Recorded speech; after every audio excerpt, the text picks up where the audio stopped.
Beneath that buried ocean, time itself stands still. Forests of stone stretch toward the darkness, and mushrooms tower like ancient cathedrals. Creatures long vanished from the surface still roam below, colossal reptiles, woolly mammoths, and shadowed leviathans moving as if death never touched them. Then comes the moment Axel will never forget. Two prehistoric titans collide, their roars shaking the very bones of the earth. It's a war between ages, a glimpse into the planet's first heartbeat, terrifying, beautiful, unforgettable. But all soon turns to despair. Weeks of wandering have broken them. Lost, starving, they drift through endless tunnels where hope itself begins to fade, until the earth rebels. A thunderous quake splits the caverns, and in a blinding storm of fire, they are hurled upward, rising through molten fury, bursting back into daylight from the crater of Mount Stromboli. From the frozen north to the burning south, their odyssey is complete, written in rock, fire, and courage. When they return to Hamburg, they are no longer explorers. They are legends, proof that the human spirit is as deep and unbreakable as the world they dared to enter. Because the greatest discoveries aren't always found in new worlds, but in the fire within us that refuses to stop exploring.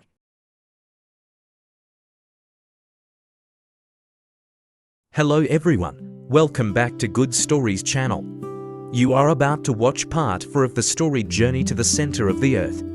If you have not watched the previous parts, please leave the video link below the video description. Before we start enjoying part 4 of the story and the last part, please let me know where you are watching this video from. And you are a generous and enthusiastic person. I am sure you have subscribed to the channel and liked this video, right? Let's start part 4 of the story, everyone. We are utterly broken and harassed by fatigue. Hans remains just as usual. The raft runs to the southeast invariably. We have now already run 200 leagues from the newly discovered island. About 12 o'clock the storm became worse than ever. We are obliged now to fasten every bit of cargo tightly on the deck of the raft, or everything would be swept away. We make ourselves fast, too, each man lashing the other. The waves drive over us, so that several times we are actually underwater. We had been under the painful necessity of abstaining from speech for 3 days and 3 nights. We opened our mouths, we moved our lips, but no sound came. Even when we placed our mouths to each other's ears it was the same, the wind carried the voice away. My uncle once contrived to get his head close to mine after several almost vain endeavors. He appeared to my nearly exhausted senses to articulate some word. I had a notion, more from intuition than anything else, that he said to me, "We are lost." I took out my notebook, from which under the most desperate circumstances I never parted, and wrote a few words as legibly as I could. "Take in sail." With a deep sigh he nodded his head and acquiesced. His head had scarcely time to fall back in the position from which he had momentarily raised it than a disc or ball of fire appeared on the very edge of the raft our devoted, our doomed craft. The mast and sail are carried away bodily, and I see them swept away to a prodigious height like a kite. We were frozen, actually shivered with terror. The ball of fire, half white, half azure-colored, about the size of a 10-inch bombshell, moved along, turning with prodigious rapidity to leeward of the storm. It ran about here, there, and everywhere. It clambered up one of the bulwarks of the raft, it leapt upon the sack of provisions, and then finally descended lightly, fell like a football and landed on our powder barrel. Horrible situation, an explosion of course was now inevitable. By heaven's mercy, it was not so. The dazzling disc moved on one side. It approached Hans, who looked at it with singular fixity. Then it approached my uncle, who cast himself on his knees to avoid it. It came towards me, as I stood pale and shuddering in the dazzling light and heat. It pirouetted round my feet, which I endeavored to withdraw. An odor of nitrous gas filled the whole air. It penetrated to the throat, to the lungs. I felt ready to choke. Why is it that I cannot withdraw my feet? Are they riveted to the flooring of the raft? No. The fall of the electric globe has turned all the iron on board into lodestones. The instruments, the tools, the arms are clanging together with awful and horrible noise. The nails of my heavy boots adhere closely to the plate of iron incrustated in the wood. I cannot withdraw my foot. It is the old story again of the mountain of adamant. At last, by a violent and almost superhuman effort, I tear it away just as the ball, which is still executing its gyratory motions, is about to run round it and drag me with it. Oh, what intense, stupendous light! The globe of fire bursts. We are enveloped in cascades of living fire, which flood the space around with luminous matter. Then all went out and darkness once more fell upon the deep. I had just time to see my uncle once more cast apparently senseless on the flooring of the raft, Hans at the helm, spitting fire under the influence of the electricity which seemed to have gone through him. "Whither are we going?" I ask, and Echo answers, "Whither? Tuesday, August 25th. I have just come out of a long fainting fit." The awful and hideous storm still continues. The lightning has increased in vividness and pours out its fiery wrath like a brood of serpents let loose in the atmosphere. Are we still upon the sea? Yes, and being carried along with incredible velocity. We have passed under England, under the Channel, under France, probably under the whole extent of Europe, another awful clamour in the distance. This time it is certain that the sea is breaking upon the rocks at no great distance then. Here ends what I call my journal of our voyage on board the raft, which journal was happily saved from the wreck. I proceed with my narrative as I did before I commenced my daily notes.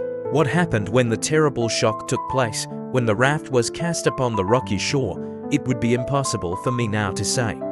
I felt myself precipitated violently into the boiling waves, and if I escaped from a certain and cruel death, it was wholly owing to the determination of the faithful Hans, who, clutching me by the arm, saved me from the yawning abyss. The courageous Icelander then carried me in his powerful arms, far out of the reach of the waves, and laid me down upon a burning expanse of sand, where I found myself some time afterwards in the company of my uncle, the professor. Then he quietly returned towards the fatal rocks against which the furious waves were beating, in order to save any stray waifs from the wreck. This man was always practical and thoughtful. I could not utter a word. I was quite overcome with emotion. My whole body was broken and bruised with fatigue. It took hours before I was anything like myself. Meanwhile, there fell a fearful deluge of rain, drenching us to the skin. Its very violence, however, proclaimed the approaching end of the storm. Some overhanging rocks afforded us a slight protection from the torrents. Under this shelter, Hans prepared some food, which, however, I was unable to touch. And, exhausted by the 3 weary days and nights of watching, we fell into a deep and painful sleep. My dreams were fearful, but at last exhausted nature asserted her supremacy, and I slumbered. Next day when I awoke, the change was magical. The weather was magnificent. Air and sea, as if by mutual consent, had regained their serenity. Every trace of the storm, even the faintest, had disappeared. I was saluted on my awakening by the first joyous tones I had heard from the professor for many a day. His gaiety, indeed, was something terrible. "Well, my lad," he cried, rubbing his hands together, "have you slept soundly? Might it not have been supposed that we were in the old house on the Königstrasse? That I had just come down quietly to my breakfast? And that my marriage with Gretchen was to take place that very day? My uncle's coolness was exasperating. Alas, considering how the tempest had driven us in an easterly direction, we had passed under the whole of Germany, under the city of Hamburg where I had been so happy, under the very street which contained all I loved and cared for in the world. It was a positive fact that I was only separated from her by a distance of 40 leagues. But these 40 leagues were of hard, impenetrable granite. All these dreary and miserable reflections passed through my mind before I attempted to answer my uncle's question. "Why? What is the matter?" he cried. "Cannot you say whether you have slept well or not?" "I have slept very well," was my reply, "but every bone in my body aches." "I suppose that will lead to nothing at all, my boy. It is only the result of the fatigue of the last few days, that is all. You appear, if I may be allowed to say so, to be very jolly this morning," I said. "Delighted, my dear boy, delighted. Was never happier in my life. We have at last reached the wished-for port." "The end of our expedition?" cried I, in a tone of considerable surprise. "No, but to the confines of that sea which I began to fear would never end, but go round the whole world. We will now tranquilly resume our journey by land, and once again endeavor to dive into the center of the earth.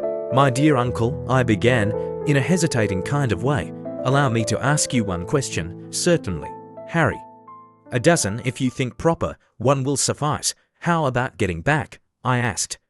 How about getting back? What a question to ask. We have not as yet reached the end of our journey, I know that. All I want to know is how you propose we shall manage the return voyage.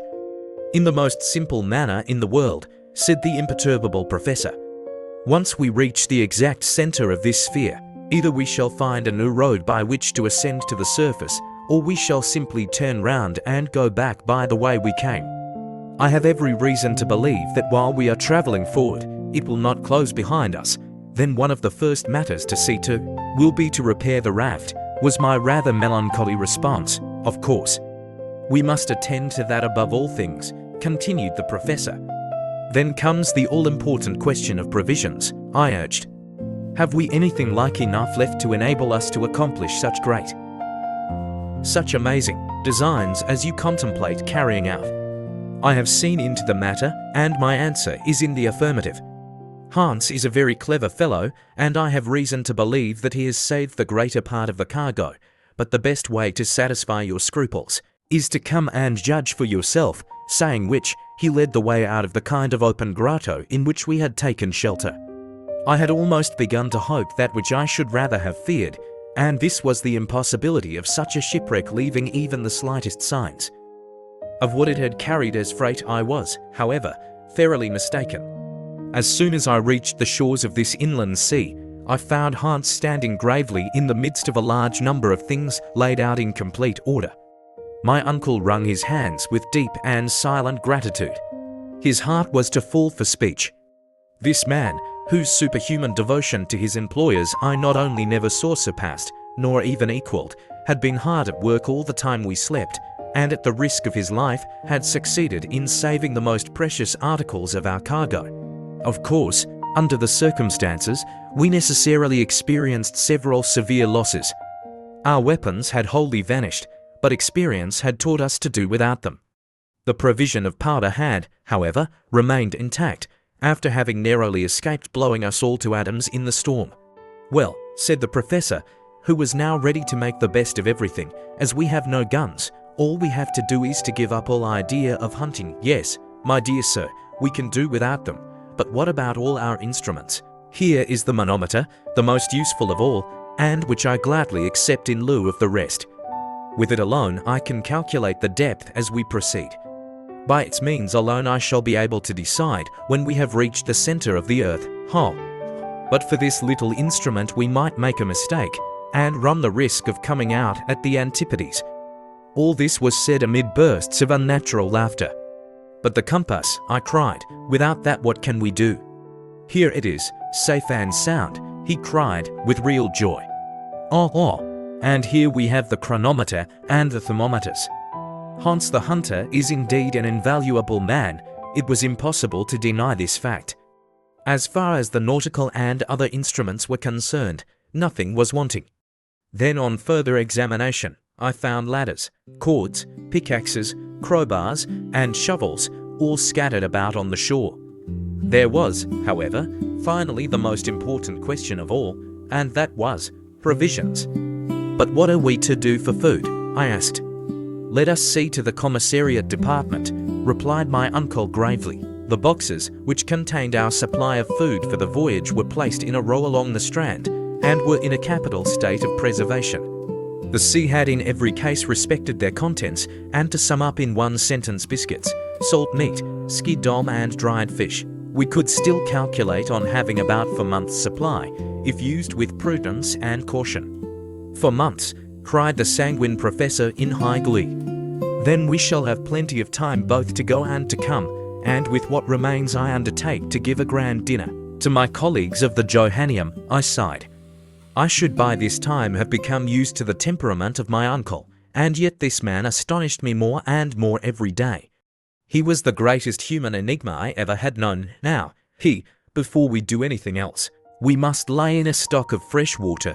The rain has fallen in abundance, and filled the hollows of the granite.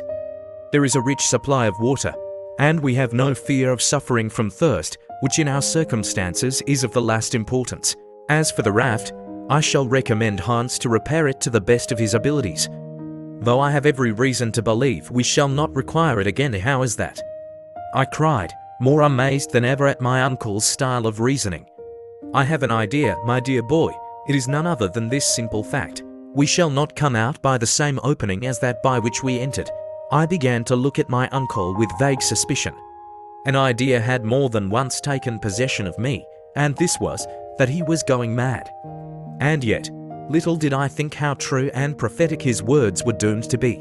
And now, he said, having seen to all these matters of detail, to breakfast, I followed him to a sort of projecting cape, after he had given his last instructions to our guide. In this original position, with dried meat, biscuit, and a delicious cup of tea, we made a satisfactory meal. I may say one of the most welcome and pleasant I ever remember. Exhaustion, the keen atmosphere, the state of calm after so much agitation, all contributed to give me an excellent appetite. Indeed, it contributed very much to producing a pleasant and cheerful state of mind. While breakfast was in hand, and between the sips of warm tea, I asked my uncle if he had any idea of how we now stood in relation to the world above. For my part, I added, I think it will be rather difficult to determine. Well, if we were compelled to fix the exact spot, said my uncle, it might be difficult, since during the 3 days of that awful tempest I could keep no account either of the quickness of our pace, or of the direction in which the raft was going. Still, we will endeavour to approximate to the truth.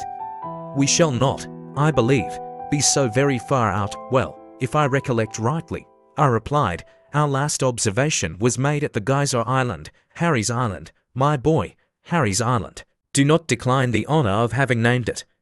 Given your name to an island discovered by us, the first human beings who trod it since the creation of the world. Let it be so. Then, at Harry's Island we had already gone over 270 leagues of sea, and we were, I believe, about 600 leagues, more or less, from Iceland. Good, I am glad to see that you remember so well. Let us start from that point, and let us count for days of storm, during which our rate of travelling must have been very great. I should say that our velocity must have been about 80 leagues to the 24 hours. I agreed that I thought this a fair calculation. There were then 300 leagues to be added to the grand total. Yes, and the Central Sea must extend at least 600 leagues, from side to side. Do you know, my boy, Harry, that we have discovered an inland lake larger than the Mediterranean? Certainly, and we only know of its extent in one way. It may be hundreds of miles in length, very likely. Then, said I, after calculating for some minutes, if your provisions are right, we are at this moment exactly under the Mediterranean itself. Do you think so? Yes, I am almost certain of it. Are we not 900 leagues distant from Reykjavik? That is perfectly true, and a famous bit of road we have travelled, my boy. But why we should be under the Mediterranean more than under Turkey or the Atlantic Ocean can only be known when we are sure of not having deviated from our course, and of this we know nothing. I do not think we were driven very far from our course. The wind appears to me to have been always about the same. My opinion is that this shore must be situated to the southeast of Port Gretchen. Good, I hope so. It will, however, be easy to decide the matter by taking the bearings from our departure by means of the compass. Come along, and we will consult that invaluable invention. The professor now walked eagerly in the direction of the rock where the indefatigable Hans had placed the instruments in safety. My uncle was gay and light-hearted. He rubbed his hands and assumed all sorts of attitudes. He was to all appearance once more a young man. Since I had known him, never had he been so amiable and pleasant. I followed him, rather curious to know whether I had made any mistake in my estimation of our position. As soon as we had reached the rock, my uncle took the compass, placed it horizontally before him, and looked keenly at the needle. As he had at first shaken it to give it vivacity, it oscillated considerably, and then slowly assumed its right position under the influence of the magnetic power. The professor bent his eyes curiously over the wondrous instrument. A violent start immediately showed the extent of his emotion. He closed his eyes, rubbed them, and took another and a keener survey. Then he turned slowly round to me, stupefaction depicted on his countenance. "What is the matter?" So had I. Beginning to be alarmed, he could not speak. He was too overwhelmed for words. He simply pointed to the instrument. I examined it eagerly according to his mute directions, and a loud cry of surprise escaped my lips. The needle of the compass pointed due north in the direction we expected was the south. It pointed to the shore instead of to the high seas. I shook the compass. I examined it with a curious and anxious eye. It was in a state of perfection. No blemish in any way explained the phenomenon. Whatever position we forced the needle into, it returned invariably to the same unexpected point. It was useless attempting to conceal from ourselves the fatal truth. There could be no doubt about it, unwelcome as was the fact that during the tempest there had been a sudden slant of wind, of which we had been unable to take any account, and thus the raft had carried us back to the shores we had left apparently forever, so many days before. It would be altogether impossible for me to give any idea of the utter astonishment which overcame the professor on making this extraordinary discovery. Amazement, incredulity, and rage were blended in such a way as to alarm me. During the whole course of my life, I had never seen a man at first so chopfallen, and then so furiously indignant. The terrible fatigues of our sea voyage, the fearful dangers we had passed through, had all gone for nothing. We had to begin them all over again, instead of progressing, as we fondly expected. During a voyage of so many days, we had retreated. Every hour of our expedition on the raft had been so much lost time. Presently, however, the indomitable energy of my uncle overcame every other consideration. "So," he said, between his set teeth, "fatality will play me these terrible tricks. The elements themselves conspire to overwhelm me with mortification. Air, fire, and water combine their united efforts to oppose my passage. Well, they shall see what the earnest will of a determined man can do. I will not yield. I will not retreat even 1 inch. And we shall see who shall triumph in this great contest, man or nature." Standing upright on a rock, irritated and menacing, Professor Hardwigg, like the ferocious Ajax, seemed to defy the fates. I, however, took upon myself to interfere and to impose some sort of check upon such insensate enthusiasm. "Listen to me, uncle," I said, in a firm but temperate tone of voice. "There must be some limit to ambition here below. It is utterly useless to struggle against the impossible. Pray listen to reason. We are utterly unprepared for a sea voyage. It is simply madness to think of performing a journey of 500 leagues upon a wretched pile of beams, with a counterpane for a sail, a paltry stick for a mast, and a tempest to contend with. As we are totally incapable of steering our frail craft, we shall become the mere plaything of the storm, and it is acting the part of madman if we, a second time, run any risk upon this dangerous and treacherous central sea. These are only a few of the reasons and arguments I put together, reasons and arguments which to me appeared unanswerable." I was allowed to go on without interruption for about 10 minutes. The explanation to this I soon discovered. The professor was not even listening, and did not hear a word of all my eloquence. "To the raft," he cried in a hoarse voice, when I paused for a reply. Such was the result of my strenuous effort to resist his iron will. I tried again. I begged and implored him. I got into a passion, but I had to deal with a will more determined than my own. I seemed to feel like the waves which fought and battled against the huge mass of granite at our feet, which had smiled grimly for so many ages at their puny efforts. Hans, meanwhile, without taking part in our discussion, had been repairing the raft. One would have supposed that he instinctively guessed at the further projects of my uncle. By means of some fragments of cordage, he had again made the raft seaworthy. While I had been speaking, he had hoisted a new mast and sail, the latter already fluttering and waving in the breeze. The worthy professor spoke a few words to our imperturbable guide, who immediately began to put our baggage on board and to prepare for our departure. The atmosphere was now tolerably clear and pure, and the northeast wind blew steadily and serenely. It appeared likely to last for some time. What, then, could I do? Could I undertake to resist the iron will of two men? It was simply impossible if even I could have hoped for the support of Hans. This, however, was out of the question. It appeared to me that the Icelander had set aside all personal will and identity. He was a picture of abnegation. I could hope for nothing from one so infatuated with and devoted to his master. All I could do, therefore, was to swim with the stream. In a mood of stolid and sullen resignation, I was about to take my accustomed place on the raft, when my uncle placed his hand upon my shoulder. "There is no hurry, my boy," he said. "We shall not start until tomorrow." I looked the picture of resignation to the dire will of fate. "Under the circumstances," he said, "I ought to neglect no precautions. As fate has cast me upon these shores, I shall not leave without having completely examined them. In order to understand this remark, I must explain that though we had been driven back to the northern shore, we had landed at a very different spot from that which had been our starting point. Port Gretchen must, we calculated, be very much to the westward. Nothing, therefore, was more natural and reasonable than that we should reconnoitre this new shore upon which we had so unexpectedly landed. "Let us go on a journey of discovery," I cried, and leaving Hans to his important operation, we started on our expedition. The distance between the foreshore at high water and the foot of the rocks was considerable.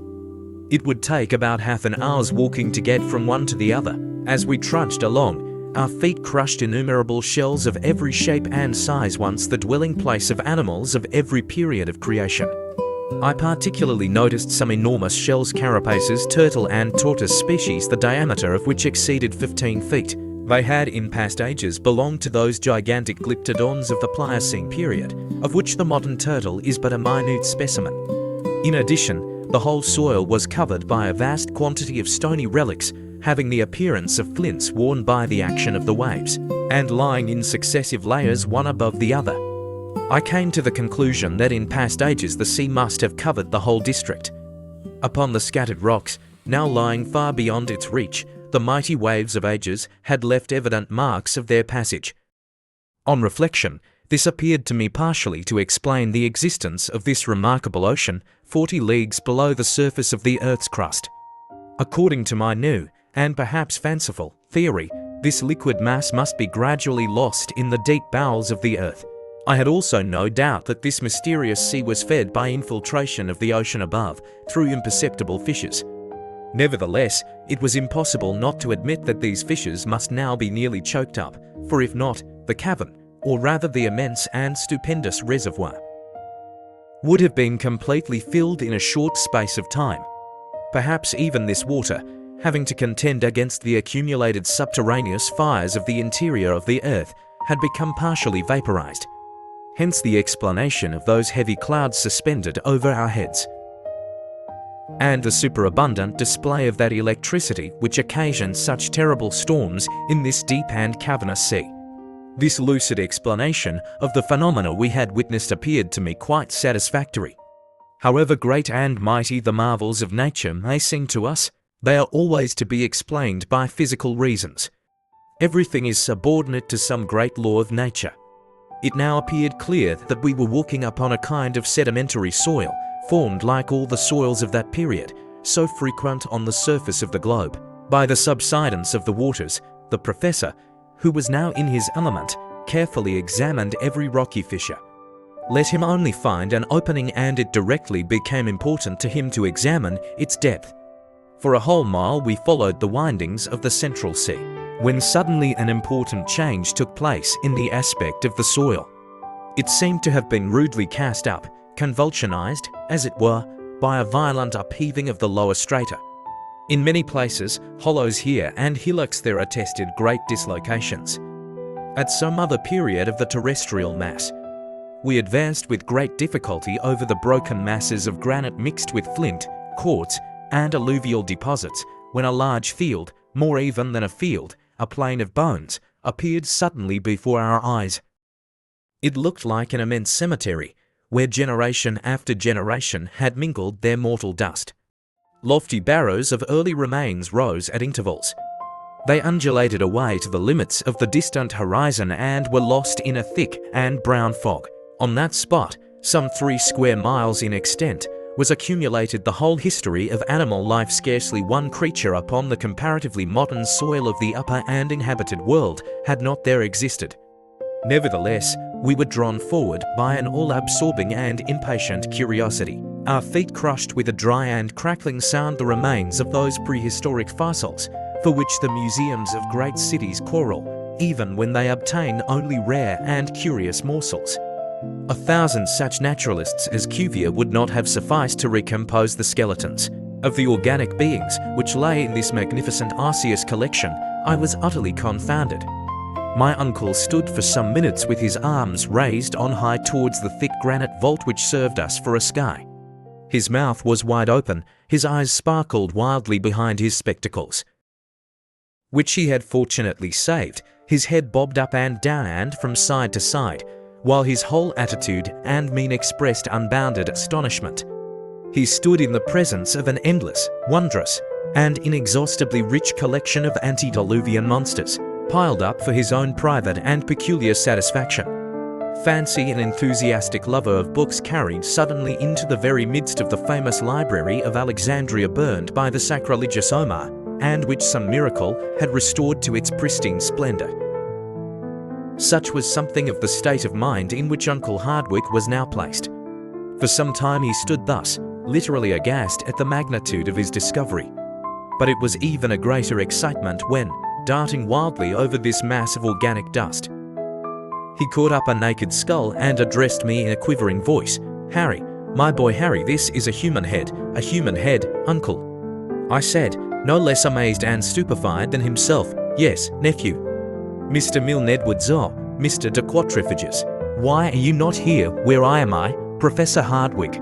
In order fully to understand the exclamation made by my uncle, and his allusions to these illustrious and learned men, it will be necessary to enter into certain explanations in regard to a circumstance of the highest importance to paleontology, or the science of fossil life, which had taken place a short time before our departure from the upper regions of the earth. On the 28th of March, 1863, some navigators, under the direction of M. Boucher de Purvis, were at work in the great quarries of Moulin-Quicnan, near Abbeville, in the department of the Somme, in France. While at work, they unexpectedly came upon a human jawbone buried 14 feet below the surface of the soil. It was the first fossil of the kind that had ever been brought to the light of day. Near this unexpected human relic were found stone hatchets and carved flints, coloured and clothed by time in one uniform brilliant tint of verdigris. The report of this extraordinary and unexpected discovery spread not only all over France, but over England and Germany. Many learned men belonging to various scientific bodies, and noteworthy among others, Messrs. Milne Edwards and de Quatrefages, took the affair very much to heart, demonstrated the incontestable authenticity of the bone in question, and became the most ardent supporters of the jawbone question. To the eminent geologists of the United Kingdom, who looked upon the fact as certain, Messrs. Falconer, Buck, Carpenter, and others were soon united the learned men of Germany, and among those in the first rank, the most eager, the most enthusiastic, was my worthy uncle, Professor Hardwick. The authenticity of a human fossil of the Quaternary period seemed then to be incontestably demonstrated, and even to be admitted by the most sceptical. This system or theory, call it what you will, had, it is true, a bitter adversary in M. Elie de Beaumont. This learned man, who holds such a high place in the scientific world, holds that the soil of Moulin-Quicnan does not belong to the diluvium, but to a much less ancient stratum, and, in accordance with Cuvier in this respect, he would by no means admit that the human species was contemporary with the animals of the Quaternary epoch. My worthy uncle, Professor Hardwick, in concert with the great majority of geologists, had held firm, had disputed, discussed, and finally, after considerable talking and writing, M. Elie de Beaumont had been pretty well left alone in his opinions.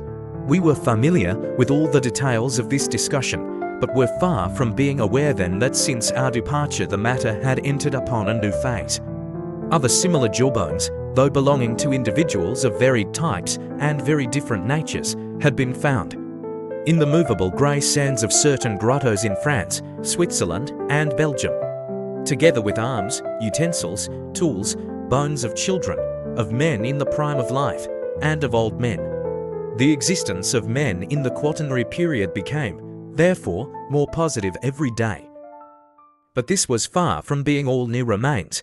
dug up from the Pliocene or Tertiary deposits, had enabled the more far-seeing or audacious among learned men to assign even a far greater degree of antiquity to the human race.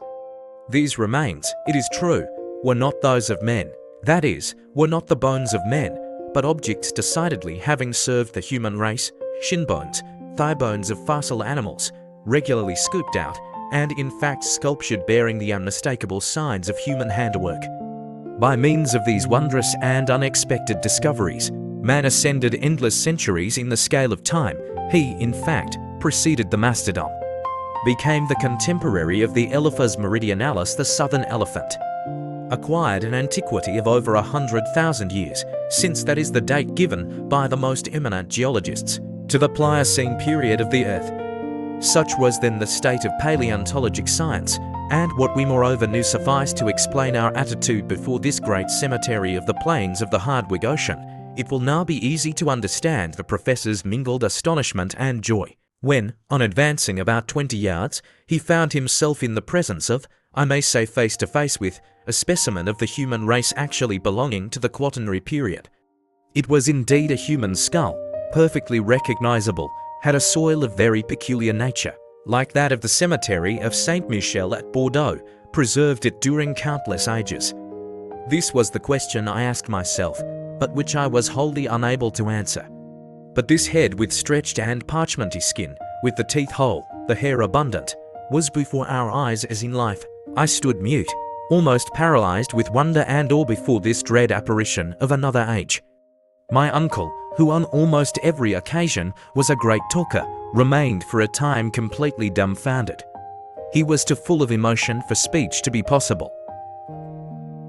After a while, however, we raised up the body to which the skull belonged. We stood it on end. It seemed, to our excited imaginations, to look at us with its terrible hollow eyes. After some minutes of silence, the man was vanquished by the professor. Human instincts succumbed to scientific pride and exultation. Professor Hardwigg, carried away by his enthusiasm, forgot all the circumstances of our journey, the extraordinary position in which we were placed, the immense cavern which stretched far away over our heads. There can be no doubt that he thought himself at the institution addressing his attentive pupils, for he put on his most doctorial style, waved his hand, and began, "Gentlemen, I have the honor on this auspicious occasion to present to you a man of the Quaternary period of our globe. Many learned men have denied his very existence, while other able persons, perhaps of even higher authority, have affirmed their belief in the reality of his life. If the St. Thomases of paleontology were present, they would reverentially touch him with their fingers and believe in his existence, thus acknowledging their obstinate heresy. I know that science should be careful in relation to all discoveries of this nature. I am not without having heard of the many Barnums and other quacks who have made a trade of such-like pretended discoveries. I have, of course, heard of the discovery of the knee bones of Ajax, of the pretended finding of the body of Orestes by the Spartiates, and of the body of Asterius, 10 spans long, 15 feet of which we read in Pausanias. I have read everything in relation to the skeleton of Troponi, discovered in the 14th century, and which many persons chose to regard as that of Polyphemus, and the history of the giant dug up during the 16th century in the environs of Palmyra. You are well aware, as I am, gentlemen, of the existence of the celebrated analysis made near Lucerne in 1577, of the great bones which the celebrated Dr. Felix Plater declared belonged to a giant about 19 feet high. I have devoured all the treatises of Cossonian, and all those memoirs, pamphlets, speeches, and replies published in reference to the skeleton of Teutobochus, king of the Cimbri, the invader of Gaul, dug out of a gravel pit in Dauphine in 1613. In the 18th century I should have denied, with Peter Campert, the existence of the pre-Adamites of Scheuchzer. I have had in my hands the writing called Giggins.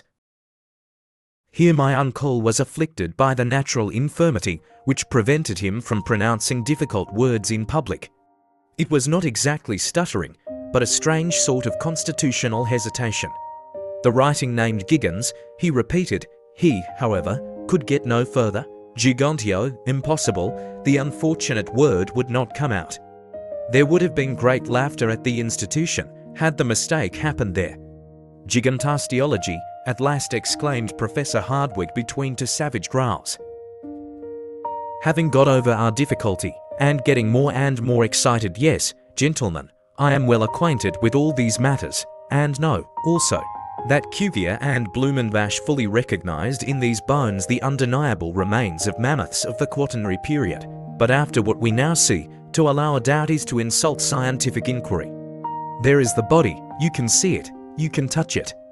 It is not a skeleton, it is a complete and uninjured body, preserved with an anthropological object. I did not attempt to controvert this singular and astounding assertion. If I could but wash this corpse in a solution of sulfuric acid, continued my uncle, I would undertake to remove all the earthy particles and these resplendent shells which are encrusted all over this body. But I am without this precious dissolving medium. Nevertheless, such as it is, this body will tell its own history. Here the professor held up the fossil body and exhibited it with rare dexterity. No professional showman could have shown more activity. As on examination you will see, my uncle continued, it is only about 6 feet in length, which is a long way from the pretended giants of early days. As to the particular race to which it belonged, it is incontestably Caucasian. It is of the white race, that is, of our own. The skull of this fossil being is a perfect ovoid, without any remarkable or prominent development of the cheekbones, and without any projection of the jaw. It presents no indication of the prognathism which modifies the facial angle. Measure the angle for yourselves, and you will find that it is just 90 degrees. But I will advance still farther on the road of inquiry and deduction, and I dare venture to say that this human sample or specimen belongs to the Japhetic family, which spread over the world from India to the uttermost limits of Western Europe. There is no occasion, gentlemen, to smile at my remarks. The facial angle is formed by two planes, one more or less vertical, which is in a straight line with the forehead and the incisors.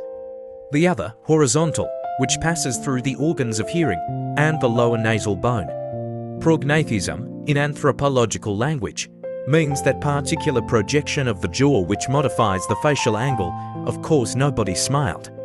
But the excellent professor was so accustomed to beaming countenances at his lectures that he believed he saw his audience laughing during the delivery of his learned dissertation. Yes, he continued, with renewed animation, this is a fossil man, a contemporary of the mastodons, with the bones of which this whole amphitheatre is covered. But if I am called on to explain how he came to this place, how these various strata by which he is covered have fallen into this vast cavity, I can undertake to give you no explanation. Doubtless, if we carry ourselves back to the Quaternary epoch, we shall find that great and mighty convulsions took place in the crust of the earth. The continually cooling operation, through which the earth had to pass, produced fissures, landslips, and chasms, through which a large portion of the earth made its way. I come to no absolute conclusion, but there is the man, surrounded by the works of his hands, his hatchets and his carved flints, which belong to the stony period. And the only rational supposition is that, like myself, he visited the center of the earth as a traveling tourist, a pioneer of science. At all events, there can be no doubt of his great age, and of his being one of the oldest race of human beings.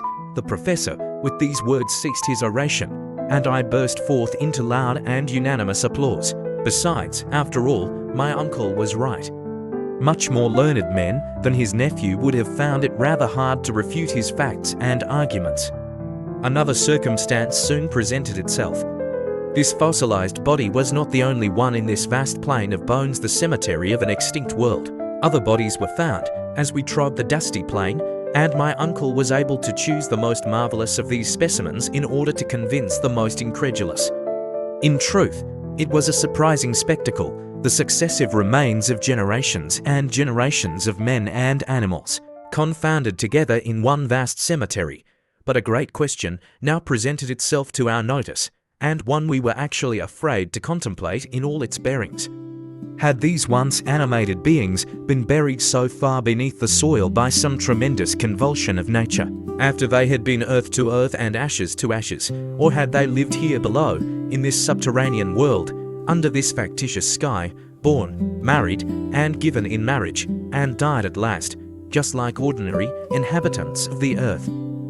Up to the present moment, marine monsters, fish, and such-like animals had alone been seen alive. The question, which rendered us rather uneasy, was a pertinent one. Were any of these men of the abyss wandering about the deserted shores of this wondrous sea of the center of the earth?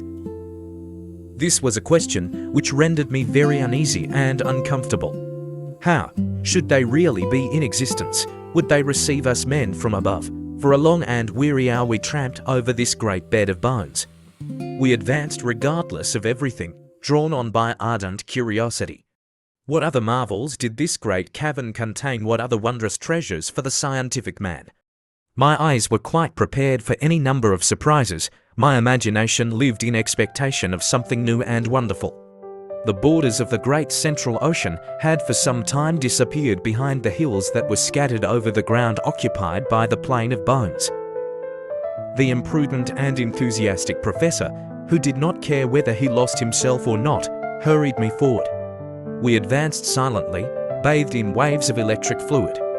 By reason of a phenomenon which I cannot explain, and thanks to its extreme diffusion, now complete, the light illumined equally the sides of every hill and rock. Its seat appeared to be nowhere, in no determined force, and produced no shade whatever. The appearance presented was that of a tropical country at midday in summer in the midst of the equatorial regions and under the vertical rays of the sun. All signs of vapor had disappeared. The rocks, the distant mountains, some confused masses of far-off forests, assumed a weird and mysterious aspect under this equal distribution of the luminous fluid. We resembled, to a certain extent, the mysterious personage in one of Hoffmann's fantastic tales, The Man Who Lost His Shadow. After we had walked about a mile farther, we came to the edge of a vast forest, not, however, one of the vast mushroom forests we had discovered near Port Gretchen. It was the glorious and wild vegetation of the Tertiary period in all its superb magnificence. Huge palms, of a species now unknown, superb palmacites, a genus of fossil palms from the coal formation pines, yews, cypress, and conifers or cone-bearing trees, the whole bound together by an inextricable and complicated mass of creeping plants. A beautiful carpet of mosses and ferns grew beneath the trees. Pleasant brooks murmured beneath umbrageous boughs, little worthy of this name, for no shade did they give. Upon their borders grew small tree-like shrubs, such as are seen in the hot countries on our own inhabited globe. The one thing wanting in these plants, these shrubs, these trees was colour. Forever deprived of the vivifying warmth of the sun, they were vapid and colourless. All shade was lost in one uniform tint, of a brown and faded character. The leaves were wholly devoid of verdure, and the flowers, so numerous during the Tertiary period which gave them birth, were without colour and without perfume, something like paper discoloured by long exposure to the atmosphere. My uncle ventured beneath the gigantic groves. I followed him, though not without a certain amount of apprehension. Since nature had shown herself capable of producing such stupendous vegetable supplies, why might we not meet with mammals just as large, and therefore dangerous? I particularly remarked, in the clearings left by trees, that had fallen and been partially consumed by time, many leguminous bean-like shrubs, such as the maple and other eatable trees, dear to ruminating animals. Then there appeared confounded together and intermixed the trees of such varied lands, specimens of the vegetation of every part of the globe. There was the oak near the palm tree, the Australian eucalyptus, an interesting class of the order Myrtaceae leaning against the tall Norwegian pine, the poplar of the north, mixing its branches with those of the New Zealand corys. It was enough to drive the most ingenious classifier of the upper regions out of his mind, and to upset all his received ideas about botany. Suddenly I stopped short and restrained my uncle. The extreme diffuseness of the light enabled me to see the smallest objects in the distant copses. I thought I saw no, I really did see with my own eyes immense, gigantic animals moving about under the mighty trees.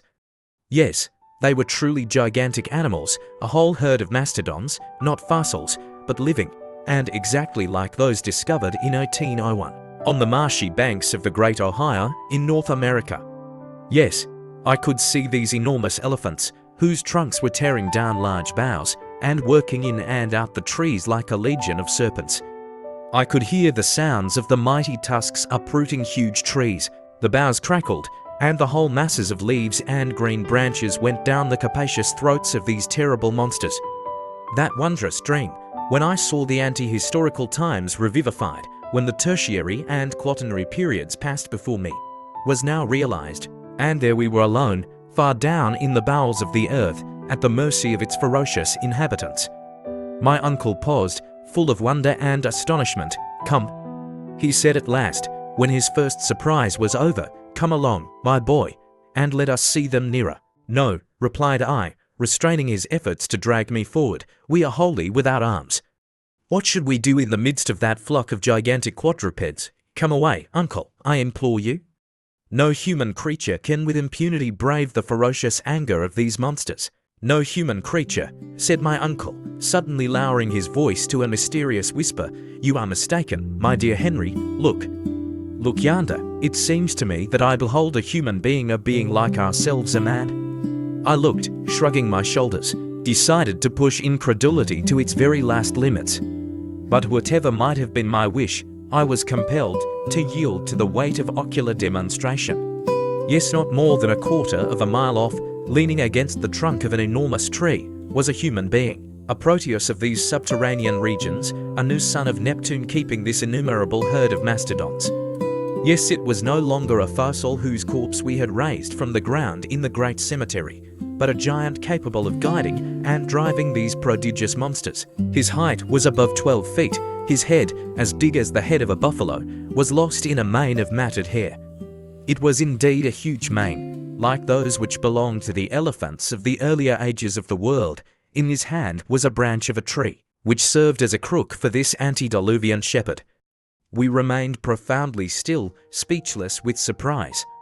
But we might at any moment be seen by him. Nothing remained for us but instant flight.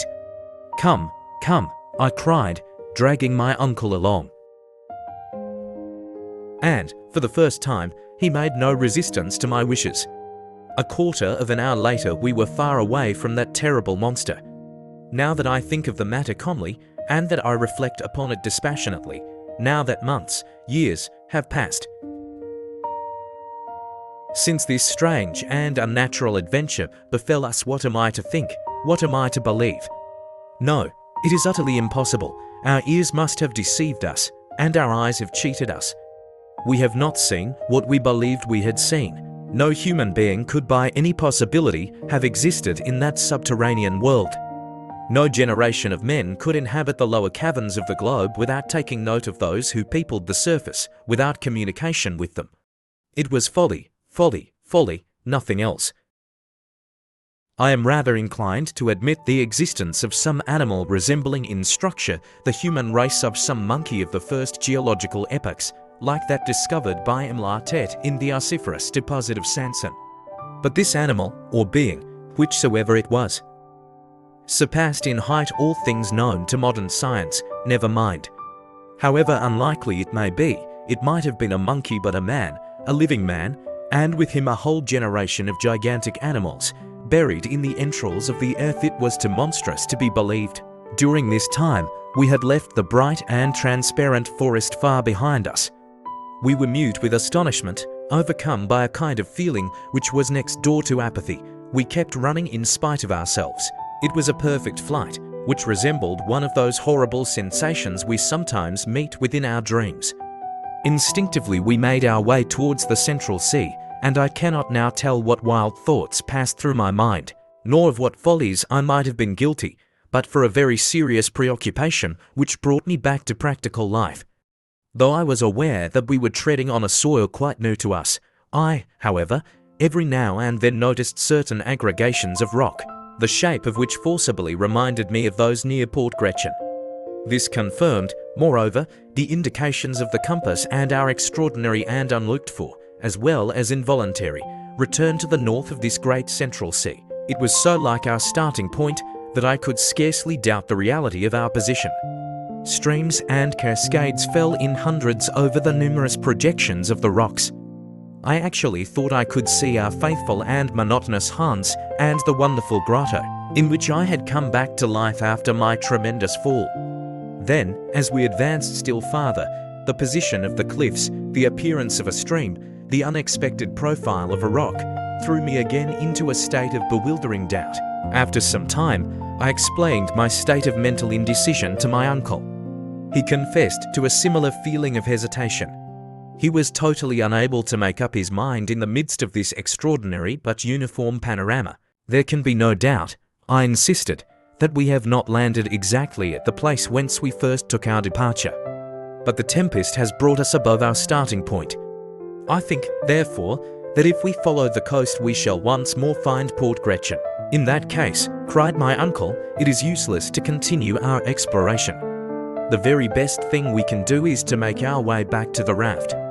Are you quite sure, Harry, that you are not mistaken? It is difficult, was my reply, to come to any decision, for all these rocks are exactly alike. There is no marked difference between them. At the same time, the impression on my mind is that I recognize the promontory at the foot of which our worthy Hans constructed the raft. We are, I am nearly convinced, near the little port. If this be not it, I added, carefully examining a creek which appeared singularly familiar to my mind.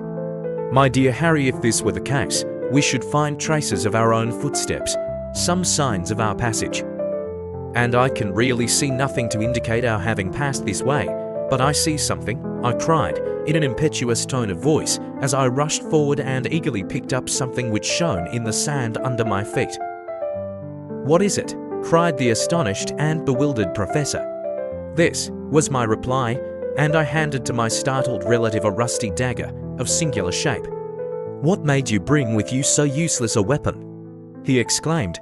It was needlessly hampering yourself. I bring it, it is quite new to me. I never saw it before. Are you sure it is not out of your collection? Not that I know of, said the professor, puzzled. I have no recollection of the circumstance. It was never my property.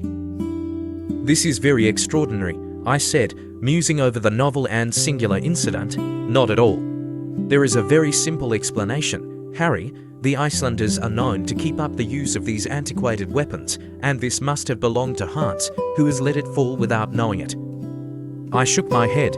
That dagger had never been in the possession of the pacific and taciturn Hans. I knew him and his habits too well.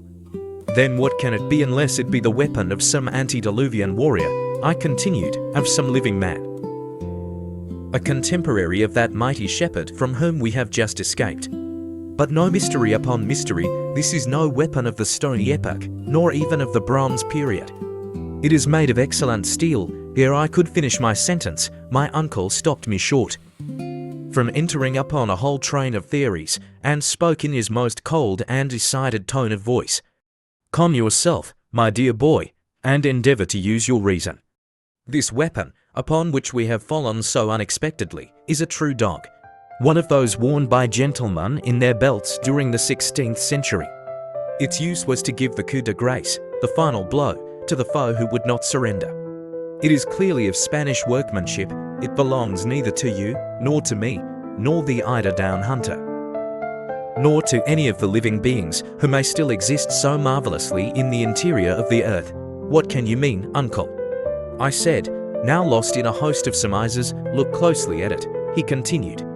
These jagged edges were never made by the resistance of human blood and bone. The blade is covered with a regular coating of iron mold and rust, which is not a day old, not a year old, not a century old, but much more. The professor began to get quite excited, according to custom, and was allowing himself to be carried away by his fertile imagination. I could have said something. He stopped me. Harry, he cried, we are now on the verge of a great discovery. This blade of a dagger you have so marvelously discovered, after being abandoned upon the sand for more than 100, 200, even 300 years, has been indented by someone endeavouring to carve an inscription on these rocks. But this poniard never got here of itself, I exclaimed. It could not have twisted itself. Someone, therefore, must have preceded us upon the shores of this extraordinary sea. Yes, a man. But what man has been sufficiently desperate to do such a thing? A man who has somewhere written his name with this very dagger, a man who has endeavoured once more to indicate the right road to the interior of the earth. Let us look around, my boy. You know not the importance of your singular and happy discovery. Prodigiously interested, we walked along the wall of rock, examining the smallest fissures, which might finally expand into the much-wished-for gully or shaft. We at last reached a spot where the shore became extremely narrow. The sea almost bathed the foot of the rocks, which were here very lofty and steep. There was scarcely a path wider than 2 yards at any point. At last, under a huge overhanging rock, we discovered the entrance of a dark and gloomy tunnel. There, on a square tablet of granite, which had been smoothed by rubbing it with another stone, we could see two mysterious and much-worn letters, the two initials of the bold and extraordinary traveller who had preceded us on our adventurous journey.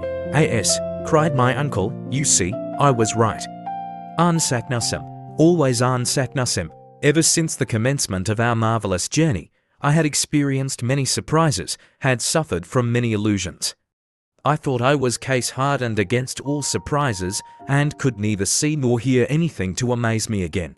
I was like a man who, having been round the world, finds himself wholly blasé and proof against the marvellous. When, however, I saw these two letters, which had been engraven 300 years before, I stood fixed in mute surprise. Not only was there the signature of the learned and enterprising alchemist written in the rock, but I held in my hand the very identical instrument with which he had laboriously engraved it. It was impossible to deny the existence of the traveller, and the reality of that voyage which I believed all along to have been a myth, the mystification of some fertile brain. While these reflections passed through my mind, my uncle, the professor, gave way to an access of feverish and poetical excitement. "Wonderful and glorious genius, great Saknussemm," he cried, "you have left no stone unturned, no resource omitted, to show mortals the way into the interior of our mighty globe, and your fellow creatures can find the trail left by your footsteps. 300 years ago, at the bottom of these obscure subterranean abodes, you have secured for others the contemplation of these wonders of creation. Your name engraved at every important stage of your journey leads the hopeful traveller direct to the discovery. The audacious traveller, who shall follow your footsteps to the last, will doubtless find your initials engraved with your own hand upon the centre of the earth. I will be that traveller. I, too, will sign my name upon the central granite stone of this wondrous work. But in justice to your devotion, to your courage, and to your being the first to indicate the road, let this cape, seen by you upon the shores of this sea discovered by you, be called of all time, Cape Saknussemm." This is what I heard, and I began to be roused to the pitch of enthusiasm indicated by those words. A fierce excitement roused me. I forgot everything. The dangers of the voyage and the perils of return were now as nothing. What another man had done in ages past could, I felt, be done again. I was determined to do it myself, and now nothing that man had accomplished appeared to me impossible. "Forward, forward," I cried in a burst of genuine enthusiasm. I had already started in the direction of the sombre gallery when the professor stopped me. He, the rash and hasty man, easily roused to enthusiasm, checked me and asked me to be patient and show calm. "Let us return to Hans," he said. "We will then bring the raft down to this place." I yielded to my uncle's request, but not without dissatisfaction, and I hastened along the rocks of that wonderful coast. "Do you know, my dear uncle," I said, "that we have been singularly helped by chance?" "So you begin to see it, do you, Harry?" said the professor with a smile. "Doubtless," I responded, "and strangely enough, even the tempest has been the means of putting us on the right road. Blessings on the tempest, it brought us safely back to this spot. Supposing we had succeeded in reaching the southern and distant shores of this extraordinary sea, what would have become of us? The name of Saknussemm would never have appeared to us, and we should have been cast away upon an inhospitable coast. Yes, Harry, there is something providential in that, wandering at the mercy of wind and waves towards the south, we have come back exactly north. And better still, we fall upon this great discovery of Cape Saknussemm. The coincidence is unheard of, marvellous. What matter? It is not our duty to explain facts, but to make the best possible use of them, doubtless, my boy." "But if you will allow me," said the delighted professor. "Excuse me, sir, but I see exactly how it will be. We shall take the northern route. We shall pass under the northern regions of Europe, under Sweden, under Russia, under Siberia, And who knows where, instead of burying ourselves beneath deserts of Africa or beneath the mighty waves of the ocean. And that is all I care to know. Let us advance, and heaven will be our guide. Yes, Harry, you are right, all is for the best. Let us abandon this horizontal sea, which could never have led to anything. We shall descend, descend, and everlastingly descend. To reach the Earth's interior, only 5,000 miles. Boh, I cried, carried away by enthusiasm. The distance is scarcely worth speaking about. The thing is to make a start. My incoherent speeches continued until we rejoined Hans. All was prepared for departure, every parcel in its place. We took up our posts on the raft, and the sail being hoisted, Hans guided the bark towards Cape Saknussemm. The wind was very unfavorable to a craft unable to sail close to the wind. It was constructed to go before the blast. We were continually reduced to pushing forward by means of poles. On several occasions the rocks ran far out into deep water, and we were compelled to make a long round. At last, after 3 long and weary hours of navigation, we found a place to land. I jumped on shore first. In my present state of excitement and enthusiasm, I was always first. My uncle and the Icelander followed. The voyage had not calmed me. It had produced the opposite effect. I even proposed to burn the raft to cut off retreat. But my uncle sternly opposed this wild project. I began to think him lukewarm. At any rate, my dear uncle, I said, let us start without delay. Yes, my boy, I am quite as eager to do so as you. But, first, let us examine this mysterious gallery. My uncle now began to see to the efficiency of our Ruhmkorff coil. The raft, securely fastened to a rock, was left alone. Moreover, the opening into the new gallery was not 20 paces distant from the spot. Our little troop advanced with myself at the head. The orifice, almost circular, presented a diameter of about 5 feet. The somber tunnel was cut in the living rock, coated on the inside by material once passed through infusion. The lower part was level with the water, so we penetrated without difficulty. We followed an almost horizontal direction when, at the end of about a dozen paces, our advance was checked by the interposition of an enormous block of granite rock. "Accursed stone!" I cried furiously, perceiving we were stopped by an insurmountable obstacle. In vain we looked right, left, above, below.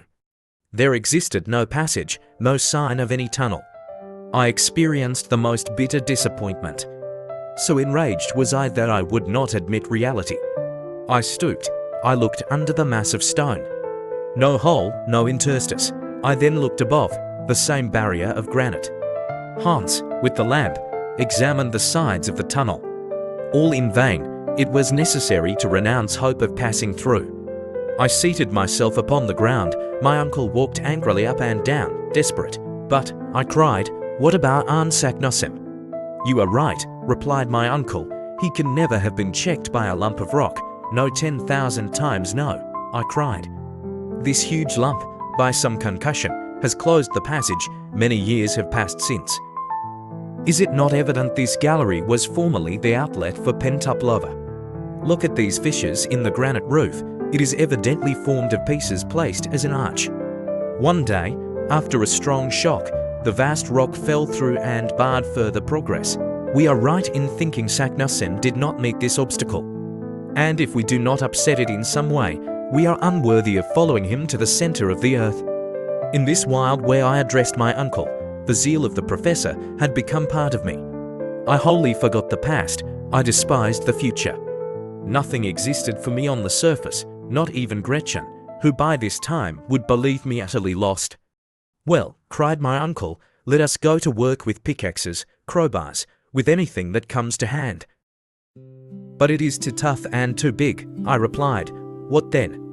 As I said, it is useless to think of ordinary tools. What then?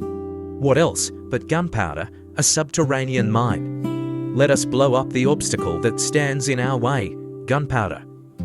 Yes, all we have to do is to get rid of this paltry obstacle. To work, Hans, to work," cried the professor. The Icelander soon returned with a crowbar and began to dig a hole in the rock to serve as a mine. It was no slight task. It was necessary to make a cavity large enough to hold 50 pounds of fulminating gun cotton whose expansive power is 4 times as great as ordinary gunpowder. I had now roused myself to miraculous excitement.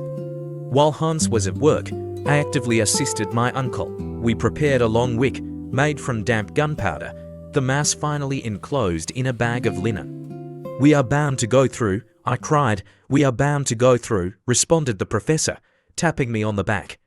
At midnight, our work as miners was finished. The charge of fulminating cotton was thrust into the hollow, and the match, which we had made of considerable length, was ready. A spark was sufficient to ignite this formidable engine and to blow the rock to atoms. We will now rest until tomorrow. It was absolutely necessary to resign myself to my fate and to consent to wait for the explosion for 6 weary hours. The next day, which was the 27th of August, was a date celebrated in our wondrous subterranean journey. I never think of it, even now, but I shudder with horror. My heart beats wildly at the very memory of that awful day. From this time forward, our reason, our judgment, our human ingenuity have nothing to do with the course of events. We are about to become the plaything of the great phenomena of the earth. At 6 o'clock we were all up and ready. The dreaded moment was arriving when we were about to seek an opening into the interior of the earth by means of gunpowder. What would be the consequences of breaking through the crust of the earth? I begged that it might be my duty to set fire to the mine. I looked upon it as an honor. This task once performed, I could rejoin my friends upon the raft, which had not been unloaded. As soon as we were all ready, we were to sail away to some distance to avoid the consequences of the explosion, the effects of which would certainly not be concentrated in the interior of the earth. The slow match we calculated to burn for about 10 minutes, more or less, before it reached the chamber in which the great body of powder was confined. I should therefore have plenty of time to reach the raft and put off to a safe distance. I prepared to execute my self-allotted task, not, it must be confessed, without considerable emotion. After a hearty repast, my uncle and the hunter guide embarked on board the raft, while I remained alone upon the desolate shore. I was provided with a lantern, which was to enable me to set fire to the wick of the infernal machine. "Go, my boy," said my uncle, "and heaven be with you. But come back as soon as you can. I shall be all impatience." "Be easy on that matter," I replied. "There is no fear of my delaying on the road." Having said this, I advanced toward the opening of the somber gallery. My heart beat wildly. I opened my lantern and seized the extremity of the wick. The professor, who was looking on, held his chronometer in his hand. "Are you ready?" cried he. "Quite ready." "Well, then, fire away." I hastened to put the light to the wick, which crackled and sparkled, hissing and spitting like a serpent. Then, running as fast as I could, I returned to the shore. "Get on board, my lad, and you, Hans, shove off," cried my uncle. By a vigorous application of his pole, Hans sent us flying over the water. The raft was quite 20 fathoms distant. It was a moment of palpitating interest, of deep anxiety. My uncle, the professor, never took his eyes off the chronometer. "Only 5 minutes more," he said in a low tone. "Only 4, only 3, my pulse went 100 to the minute. I could hear my heart beating. Only 2, 1. Now, then, mountains of granite crumble beneath the power of man. What happened after that? As to the terrific roar of the explosion, I do not think I heard it. But the form of the rocks completely changed. In my eyes they seemed to be drawn aside like a curtain. I saw a fathomless, a bottomless abyss, which yawned beneath the turgid waves. The sea, suddenly gone mad, became one great mountainous mass, upon the top of which the raft rose perpendicularly. We were all thrown down. In less than a second the light gave place to the most profound obscurity. Then I felt all solid support give way, not to my feet, but to the raft itself. I thought it was going bodily down a tremendous well. I tried to speak, to question my uncle. Nothing could be heard but the roaring of the mighty waves. We clung together in utter silence, yet I thoroughly understood what had happened. Beyond the rock which had been blown up, there existed a mighty abyss. The explosion had caused a kind of earthquake in this soil, broken by fissures and rents. The gulf, thus suddenly thrown open, was about to swallow the inland sea. Transformed into a mighty torrent, it was dragging us with it. Only one idea filled my mind: we were utterly and completely lost. 1 hour, 2 hours, what more I cannot say, passed in this manner, elbow touching elbow, knee touching knee. We held one another's hands not to be thrown off the raft. We were subjected to violent shocks whenever our sole dependence struck against the rocky sides of the channel. Fortunately, these concussions became less frequent. The gallery was widening. There could be now no doubt that we had chanced upon the road once followed by Saknussemm, but instead of going down in a proper manner, we had, through our own imprudence, drawn a whole sea with us. These ideas were vague, I felt, rather than reasoned. Spinning along like a man going down a waterfall, I judged by the air that whipped my face we must have been rushing at a perfectly lightning rate. To attempt to light a torch was impossible. Our last Ruhmkorff coil had perished in the explosion. I was therefore amazed to see at last a bright light shining close to me. The calm countenance of the guide gleamed upon me. The patient hunter had succeeded in lighting the lantern. Though the draught nearly quenched it, it partly dissipated the obscurity. The gallery into which we had entered was very wide. The feeble light did not allow us to see both walls at once. The slope of waters that carried us away was far greater than that of the most rapid river. The surface seemed composed of liquid arrows. The raft, at times, caught in whirlpools, rushed forward, yet turned on itself. How it did not upset I can never understand. When it approached the sides, I cast the lantern's light and saw projecting rocks vanish as soon as they were seen. So rapid was our progress that distant points appeared like transverse lines enclosing us in a kind of net, like telegraphic wires. I believe we were now going at a rate of not less than 100 miles an hour. My uncle and I looked at one another with wild and haggard eyes. We clung convulsively to the stump of the mast, which had snapped short off. We turned our backs as much as possible to the wind, lest the speed should stifle us outright. Still the long monotonous hours went on. The situation did not change, though a discovery I suddenly made seemed to complicate it. When we had slightly recovered our equilibrium, I proceeded to examine our cargo and made a most alarming discovery. The greater part had utterly disappeared. Of all our nautical and philosophical instruments, there remained only the chronometer and the compass. The ladders and ropes were reduced to a short piece of cord fastened to the stump of the mast. Not a pickaxe, not a crowbar, not a hammer, and, far worse than all, no food, not enough for one day. This discovery was a prelude to a certain and horrible death. Seated gloomily, clasping the stump mechanically, I thought of starvation's miseries. History's tales of famine rushed back. I shuddered at the remembrance. Maddened, I persuaded myself I must be mistaken. I probed every track, every joint and beam, every possible hiding place. The result simply nothing. Our stock of provisions consisted of nothing but a piece of dry meat and some soaked and half-mouldy biscuits. I gazed around, scared and frightened. Supposing we had had food for months, how could we ever escape the abyss that hurled us onward? Why trouble ourselves about hunger when death stared us in so many swifter and perhaps more horrid forms? It was doubtful if we should have time to die of inanition. Yet the mind forgot the immediate danger to fear the menaces of the future. Hope whispered, perhaps we might escape the raging torrent and revisit the surface of our beautiful Mother Earth. How was it to be done? I had not the remotest idea. Where were we to come out? No matter, so that we did. One chance in 1,000 is still a chance, while hunger leaves none. I had a mind to reveal all to my uncle, to calculate how much time remained to live. But I held my tongue, like the Spartan boy. I wished to leave him all his coolness. At this moment, the light of the lantern slowly fell, and at last went out. The wick had wholly burnt to an end. The obscurity became absolute. It was no longer possible to see through the impenetrable darkness. There was one torch left, but it was impossible to keep it alight. Then, like a child, I shut my eyes, that I might not see the darkness. After a great lapse of time, the rapidity of our journey increased. The air's rush told me so. The slope of the waters became excessive.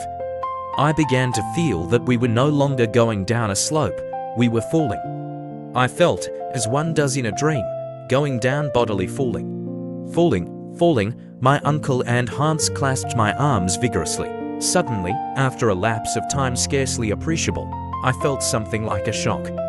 The raft had not struck a hard body, but had suddenly been checked. A waterspout, a liquid column, fell upon us. I felt suffocating. I was being drowned. Still, the sudden inundation did not last. In a few seconds I felt myself once more able to breathe. My uncle and Hans pressed my arms, and the raft carried us all three away. Monsters of the deep were side by side with the mighty elephantine shepherd. Gigantic fish and animals seemed to form strange conjunctions. The raft took a sudden turn, whirled round, entered another tunnel singularly illumined. The roof was formed of porous stalactite, through which a moonlit vapor appeared to pass, casting its brilliant light upon our gaunt and haggard figures. The light increased as we advanced. The roof ascended into a luminous cloud. At last, we were once more in a kind of water cavern, the lofty dome of which disappeared in radiance. A rugged cavern of small extent appeared to offer a halting place to our weary bodies. My uncle and the guide moved as men in a dream. I was afraid to waken them. Knowing the danger of a sudden start, I seated myself beside them to watch. As I did so, I became aware of something moving in the distance, floating upon the water, advancing by seeming paddles. I looked with glaring eyes. One glance told me it was something monstrous. But what? It was the great shark crocodile of the early writers on geology, about the size of an ordinary whale, with hideous jaws and two gigantic eyes. It advanced, its eyes fixed on me with terrible sternness. Some indefinite warning told me that it had marked me for its own. I attempted to rise to escape, no matter where, but my knees shook, my limbs trembled violently. Still the mighty monster advanced. My uncle and the guide made no effort to save themselves. With a strange noise, like none I had ever heard, the beast came on. His jaws were at least 7 feet apart, his mouth vast as a boat. We were about 10 feet distant when I discovered that, much as his body resembled that of a crocodile, his mouth was wholly that of a shark. His twofold nature now became apparent. To snatch us, he must first turn on his back. That motion would send his legs kicking helplessly in the air. I actually laughed even in the very jaws of death. But next minute, with a wild cry, I darted away into the interior of the cave, leaving my comrades to their fate. This cavern was deep and dreary. After about 100 yards, I paused and looked around. The whole floor, sand and malachite, was strewn with freshly gnawed bones of reptiles and fish, mingled with mammalia. My soul grew sick. I had truly fallen out of the frying pan into the fire. Some beast, larger and more ferocious even than the shark crocodile, inhabited this den. What could I do? The mouth was guarded by one monster. The interior held another. Flight was impossible. Only one resource remained: to find some small hiding place to which the fearful denizens could not penetrate. Gazing wildly, I discovered a fissure in the rock, to which I rushed to recover my scattered senses. Crouching down, I waited, shivering as in an ague fit. No man is brave in presence of an earthquake, a bursting boiler, or an exploding torpedo. I could not be expected to feel courage before the fearful fate that awaited me. An hour passed. I heard all the time a strange rumbling outside the cave. What was the fate of my unhappy companions? It was impossible to inquire. My own wretched existence was all I could think of. Suddenly a dreadful groaning arose.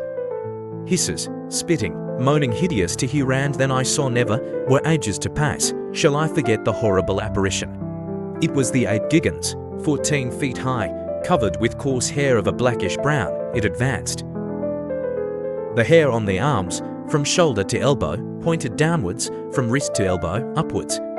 Its arms were as long as its body, its legs prodigious. Thick, long, sharply pointed teeth like a mammoth saw. It struck its breast, smelling and sniffing. It reminded me of childhood tales of giants who ate the flesh of men and boys. Suddenly it stopped. My heart beat wildly. It had smelled me out and was peering with hideous eyes to discover my lurking place. My reading told me the truth. It was the 8 Gigans, the antediluvian gorilla, the progenitor of the African monster, confined by fortune to the Earth's interior. He glared, seeking something, doubtless myself. I gave myself up for lost. No hope of safety remained. At that moment, a strange noise came from the entrance. Turning, the gorilla recognized some enemy worthier his strength. It was the huge shark crocodile, which, perhaps having disposed of my friends, came in search of further prey. The gorilla placed himself on the defensive, clutching a bone 7 or 8 feet long, a perfect club, and aimed a deadly blow. The hideous beast reared, then fell with all its weight upon its adversary. A terrible combat ensued. The struggle was awful and ferocious. I did not wait to witness the result. Regarding myself as the object of contention, I determined to remove from the victor's presence. I slid down, reached the ground, and crept toward the cavern's mouth, but I had not taken many steps when the fearful clamour ceased, followed by mumbling and groaning sounds of victory. I looked back and saw the huge ape, gory with blood, coming after me with glaring eyes and dilated, steaming nostrils. I could feel his hot, fetid breath on my neck, and with a horrid jump awoke from my nightmare sleep. Yes, it was all a dream. I was still on the raft with my uncle and the guide. Relief was not instantaneous. My senses were numbed. After a while, however, I was tranquilized. The first perception returning in full force was hearing. I listened keenly. All was still as death. The roaring waters had ceased. Perfect peace succeeded those awful reverberations. After some little time my uncle spoke, low and scarcely audible. "Harry, boy, where are you?" "I am here," was my faint rejoinder. "Well, don't you see what has happened? We are going upwards, my dear uncle. What can you mean?" "Yes, I tell you we are ascending rapidly. Our downward journey is quite checked." I held out my hand and, after some difficulty, touched the wall instantly covered with blood. The skin was torn. We were ascending with extraordinary rapidity. The torch, cried the professor wildly. It must be lighted. Hans, after many vain efforts, at last succeeded, and the flame, now unopposed, shed a tolerably clear light. We were enabled to form an approximate idea of the truth. "It is just as I thought," said my uncle. "We are in a narrow well, about 4 fathoms square. The waters of the great inland sea, having reached the bottom of the gulf, are now forcing themselves up the mighty shaft. We are cast on their summit." "That I can see," was my lugubrious reply. "But where will this shaft end, and to what fall are we exposed? Of that I am as ignorant as yourself. We should prepare for the worst. We are going up fearfully fast. As far as I can judge, we ascend at 2 fathoms a second, 120 fathoms a minute, more than 3.5 leagues an hour. At this rate, our fate will soon be certain, no doubt," I said. "But does this shaft have any issue? It may end in a granite roof. We may be suffocated by compressed air, or dashed to atoms. I fancy the air is already close and condensed. I have difficulty breathing, whether fancy or speed. I certainly felt a great oppression of the chest."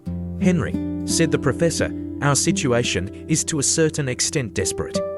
Yet many chances of safety remain. I have revolved them while you slept. Whereas we may at any moment perish, so at any moment we may be saved. We must prepare for whatever may turn up in the great chapter of accidents.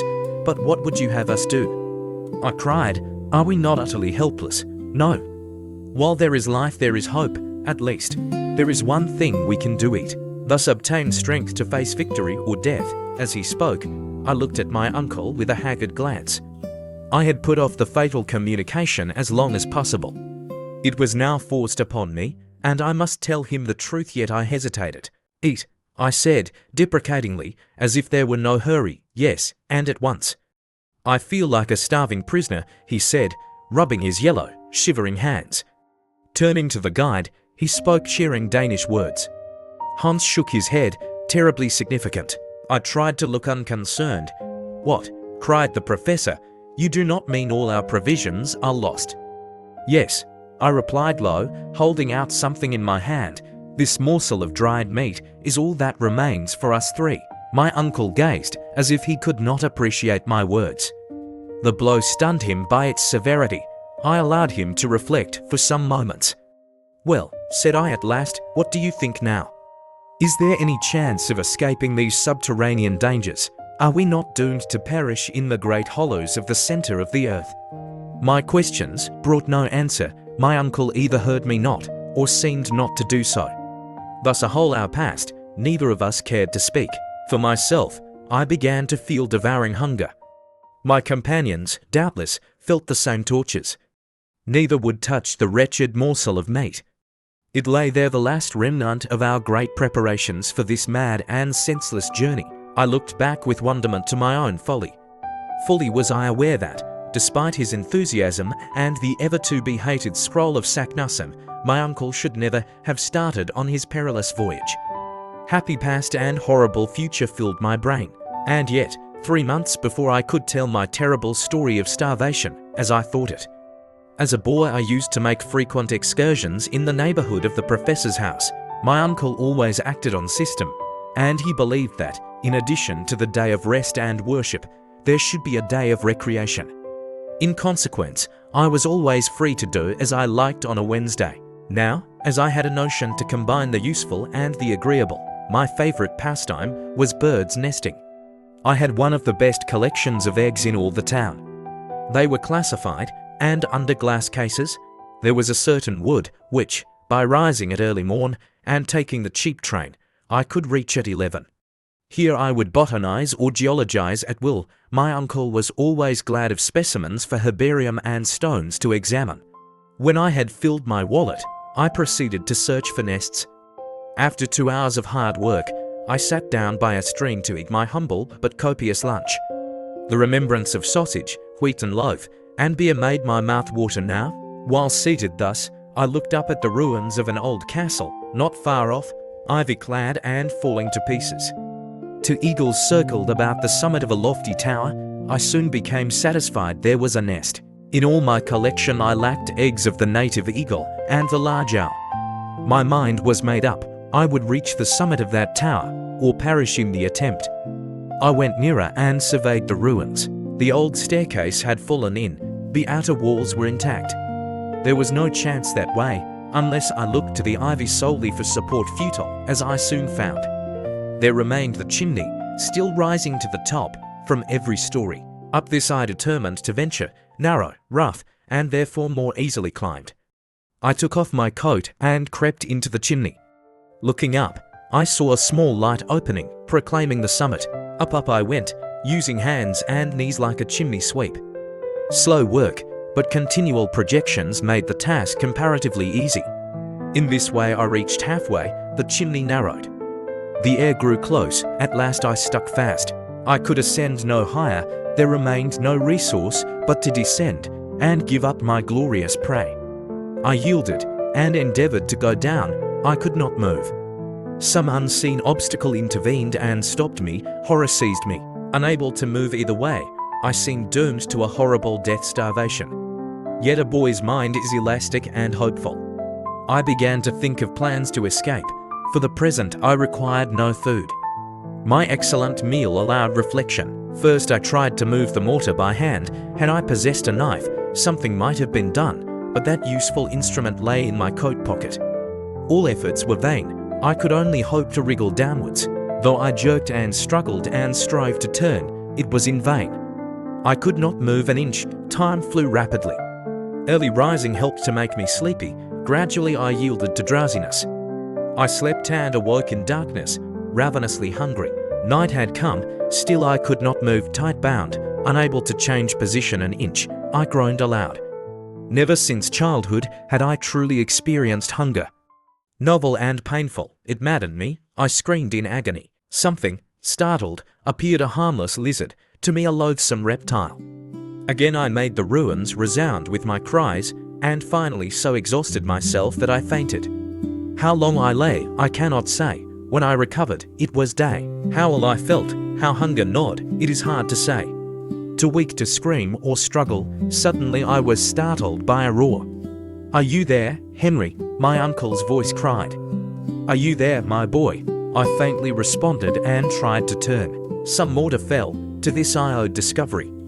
The searchers saw recent mortar and small stones fallen from above, hence my uncle's cry. "Be calm," he shouted. "If we pull down the whole ruin, you shall be saved." Delicious words, but I had little hope. Soon a voice sounded above, at an upper fireplace. "Are you below or above?" "Below," I replied. Instantly a basket was lowered, milk, a biscuit, an egg. He feared to be too ready with food. I drank the milk first, Thirst had deadened hunger. Then, refreshed, I ate bread and hard egg. They worked at the wall. I heard a pickaxe, wishing to escape danger. I struggled. My belt, hitched on a stone, gave way. I was free. Only by rapid motion of hands and knees did I avoid falling. 10 minutes more, and I was in my uncle's arms, after 2 days and nights in that horrible prison. Occasional delirium had prevented me counting time. Weeks passed before I recovered from that starvation adventure. And yet, what was that to the hideous sufferings I now endured? After dreaming and thinking of many matters, I looked around. We were still ascending with fearful rapidity. At times the air checked our respiration as with over-rapid balloon ascents. But instead of cold with elevation, we felt the contrary, heat increased threateningly. I think it must have reached 122 degrees Fahrenheit. What meant this extraordinary change? Hitherto facts had proved Davy and Lidenborough correct. Refractory rocks, electricity, magnetism had modified nature's laws and created for us moderate temperature. The theory of central fire, to me, alone explained. Were we approaching a region where phenomena were rigorous, heat reducing rocks to fusion? I did not conceal my fear. If not drowned or smashed, if not starved, we shall be burned alive. My uncle merely shrugged and resumed reflections. An hour passed, the temperature slightly increased. No incident changed our situation. At last my uncle spoke, cheerful. Well, Henry, my boy, we must make up our minds. To what?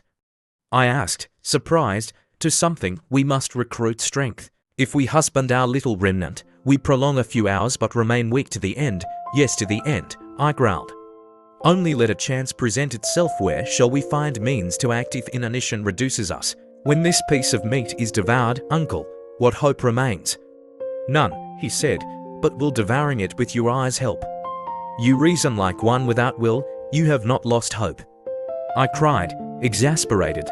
Certainly not, he answered coolly. You mean we shall get out of this monstrous shaft? While there is life there is hope, he said. As long as a heart beats and flesh quivers, a being with thought and will must not despair.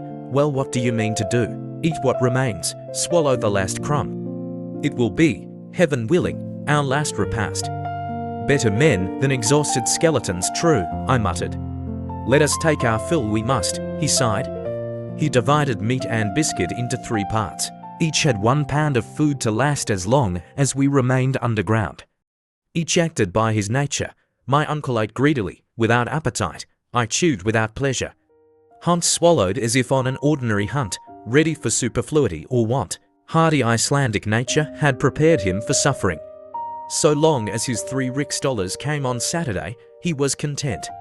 Suddenly my uncle saw a smile on Hans's face. What is the matter? He asked. Skidam, said the guide, producing a bottle. We drank. To our dying day we own we derived strength from that precious Hollands. The bottle was but half full, nevertheless it was nectar. The professor swallowed about half a pint and could drink no more. Fortreffelig, said Hans, finishing most. Excellent, very good, said my uncle, as if leaving the Hamburg Club. A gleam of hope came then vanished. We had consumed our last ounce of food. It was 5 in the morning. Man's health is negative. Once hunger is appeased, starvation seems unreal.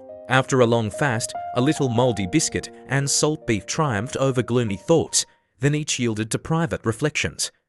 I wondered at Hans the northern man with oriental resignation. I could not realize his inner truth. For me, thoughts were memories of the past, of the upper world. I should never have left our house in the Königstrasse. Poor Gretchen. Good Martha visions passed before me. Lugubrious groanings in the hollows, same distant murmur of great cities. My uncle, always the man of science, examined the shaft by torchlight, reading straighter to recognize our situation only approximate, for the manometer was wanting. I heard him murmur, eruptive granite primitive epoch, we are going up, who knows? He felt the vertical sides, nice. Mica schist silicious, good, the epoch of transition. We are close to the mand then. Could he measure the crust's thickness? No, yet temperature increased extraordinarily. We were bathed in burning atmosphere, like hot vapor in an iron foundry when liquid metal overflows. By degrees we stripped coats and waistcoats. Even the slightest garment became suffering. Are we ascending to a living fire? I cried, as the heat grew greater. No, no, said my uncle, impossible, and yet, said I, touching the wall, it is literally burning. I plunged my hands into the water to cool them, drew back with a cry. The water is boiling. My uncle made a gesture of rage and despair. Some truth had struck him, an invincible dread possessed me. I anticipated an immediate catastrophe. An idea, terrible, forced itself upon me. By torchlight I saw singular changes in the granite. Electricity played a part. The boiling water, the excessive heat. I examined the compass. It had gone mad, jumping from pole to pole, boxing the compass, running back as if with vertigo. The crust is never at repose. Internal currents and magnetism shake it incessantly, but other facts destroyed self-delusion. Terrible detonations multiplied like hundreds of laden chariots, madly driven over stones, a continuous roll of thunder. The mad compass confirmed my opinion. The mineral crust was about to burst. Granite masses would rejoin, the fissure close, the void be filled. We poor atoms crushed. Uncle, we are irretrievably lost. What now is your cause of alarm? He asked calmly. Do you not see the shaft's walls in motion? Feel the torrid heat. Observe the boiling water, the mad needle, every sign of earthquake. My uncle coolly shook his head. An earthquake? By no means. I expect something far more important. What do you mean? An eruption? Harry, an eruption, I gasped. We are in the volcanic shaft of a crater in full vigor. I think so, smiled the professor. And it is the most fortunate thing that could happen to us. Fortunate? Had he gone mad? What? We are in a well of burning lava, boiling water, every eruptive matter. We shall be expelled with granite blocks, cinders and scoriae, in a whirlwind of flame. And you say, the most fortunate thing? Yes. Our only chance to escape. He looked calmly through his spectacles. He was right, never so audacious, so convinced as when he spoke of being cast upon Mother Earth through a gaping crater. Meanwhile we still ascended. All night the fearful noise redoubled. I was ready to suffocate. My last hour seemed near. Yet childlike hypotheses overcame me. We were cast upward by eruptive matter. Beneath the raft a mass of boiling water, below heavier lava and rocks to be dispersed above. We were inside the chimney of a volcano, beyond doubt now of a mountain in full activity. What mountain? Where should we be shot at? As if it mattered. The compass, before madness, had ever pointed north. From Cape Saknussemm we had been swept northward many hundreds of leagues. Were we under Iceland, to be belched forth at Hekla, or one of the 7 funnels? Westward, only little-known craters of Northwest America. Eastward, Jan Mayans-esque craters were not wanting. I often think now of my folly, as if I might escape. Towards morning, the ascent grew greater, heat increased by local volcanic causes. An enormous force of vapors compressed within hoisted us with irresistible power. Approaching day. What dangers awaited us? Instant death seemed our fate. Soon a dim, sepulchral light penetrated the widening gallery. To right and left opened dark corridors like immense tunnels. Horrid vapors poured, tongues of fire crackled. The hour has come. Look, uncle, what you see are sulphurous flames common in eruption. But if they lap us round? They will not. The gallery widens. If necessary, we'll leave the raft and take refuge in a fissure. But the water, continually ascending. There is no longer water, Harry, but a lava paste, heaving us with itself to the crater's mouth. The liquid column had vanished. Dense, boiling eruptive matter took its place. The temperature became utterly insupportable, near 189 to 190 Fahrenheit. Perspiration rushed from every pore, but for our rapid ascent, we should have been stifled. The professor wisely kept us on the raft. Those ill-joined beams still offered a solid surface. Towards 8 in the morning a new incident startled us. The ascensional movement suddenly ceased. The raft became motionless. What now? I cried. A simple halt, replied my uncle. Is the eruption about to fail? I hope not. I rose and looked around. Perhaps some rock checked us. Nothing of the kind. The column of cinders, scoriae, broken rocks, and earth had wholly ceased to ascend. The eruption has stopped, I said. You are wrong, my boy. Do not be alarmed. This calm will not last. It has endured 5 minutes. Before many more we shall continue toward the mouth. He consulted his chronometer. Soon the raft shot upward again, rapid, disorderly, then stopped. "Good," said my uncle, noting the hour. "In 10, we shall start again, in 10 minutes. Precisely, we have to do with an intermittent volcano. We are compelled to breathe as it does. At the exact minute we were launched on high again. Not to be cast off, we clung to the beams, then the hoist ceased. How many times it was repeated I cannot say. Each rise came with increasing velocity, as if flung from a huge projectile. Each halt nearly stifled us. During projections, the hot air took away our breath. I longed for Hyperborean, cold 30°0. My exalted imagination pictured snowy plains. I was impatient to roll upon the icy carpet of the North Pole. By degrees my head, overcome by violent emotions, yielded to hallucination. I was delirious. But for Hans's powerful arms, I should have broken my head against the granite. Hence I kept no account for many hours. I vaguely remember continual detonations, the shaking granite mass, the raft spinning like a top. It floated on hot lava amidst a falling cloud of cinders. Huge flames roared and wrapped us round. A storm of wind, as from an immense ventilator, roused the interior fires, an incandescent blast. At last I saw Hans's figure, enveloped in a halo of blaze, and no sense remained but that sinister dread felt by the condemned at the cannon's mouth. When I opened my eyes I felt the hand of the guide clutching me firmly by the belt. With his other hand he supported my uncle. I was not grievously wounded, but bruised all over in the most remarkable manner. After a moment I looked around and found that I was lying down on the slope of a mountain not 2 yards from a yawning gulf into which I should have fallen had I made the slightest false step. Hans had saved me from death, while I rolled insensible on the flanks of the crater. "Where are we?" dreamily asked my uncle, who literally appeared to be disgusted at having returned to Earth. The eider-down hunter simply shrugged his shoulders as a mark of total ignorance. "In Iceland," said I, not positively but interrogatively. "Nej," said Hans. "How do you mean?" cried the professor. "No, what are your reasons?" "Hans is wrong," said I, rising. After all the innumerable surprises of this journey, a yet more singular one was reserved to us.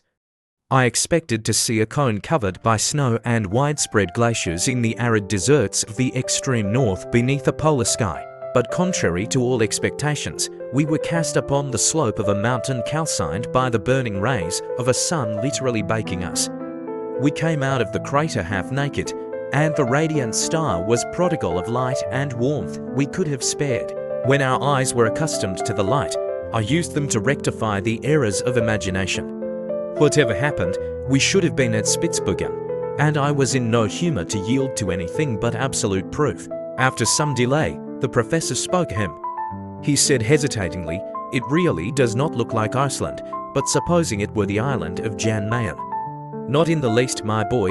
This is not a volcano of the north, with granite hills and crown of snow. Nevertheless, look, my boy," said the professor dogmatically. Right above, at a great height, opened the crater of a volcano, which every quarter of an hour, with loud explosion, sent up a jet of flame mingled with pumice, cinders, and lava. I could feel the convulsions of nature in the mountain, which breathed like a huge whale, throwing up fire and air through enormous vents. Below, along a steep slope, a stream of eruptive matter spread away. The volcano did not exceed 300 fathoms in height. Its base disappeared in a perfect forest of green olives, fig trees, and vines loaded with rich grapes. Certainly this was not the ordinary aspect of the Arctic regions, of that there could be no doubt. When the eye was satisfied with this verdure, it fell upon the waters of a lovely sea or beautiful lake, making of this enchanted land an island of not many leagues. To the rising sun lay a little port, crowded with houses, boats and vessels of peculiar build floating on azure waves.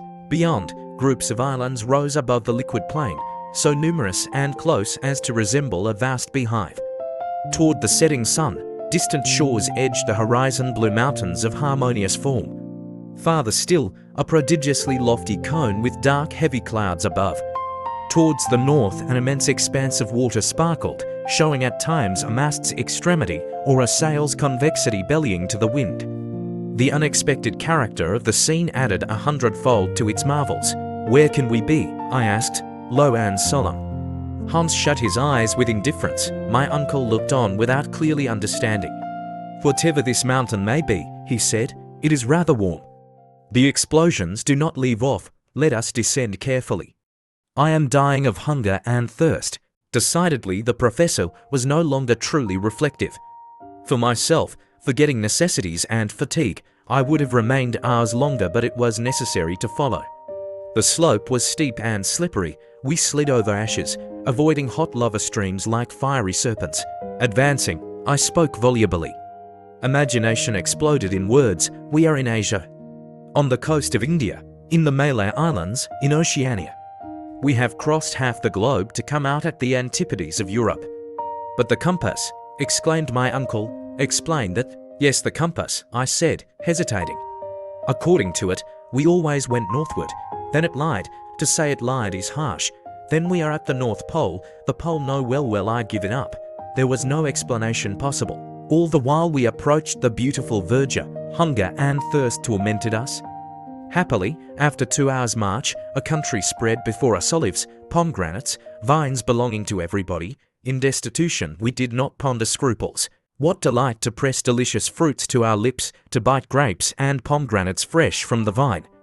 Not far off, near mossy grass under delicious shade, I discovered a spring of fresh water, in which we laved faces, hands, and feet. While we gave way to newfound pleasures, a little child appeared between 2 tufted olives.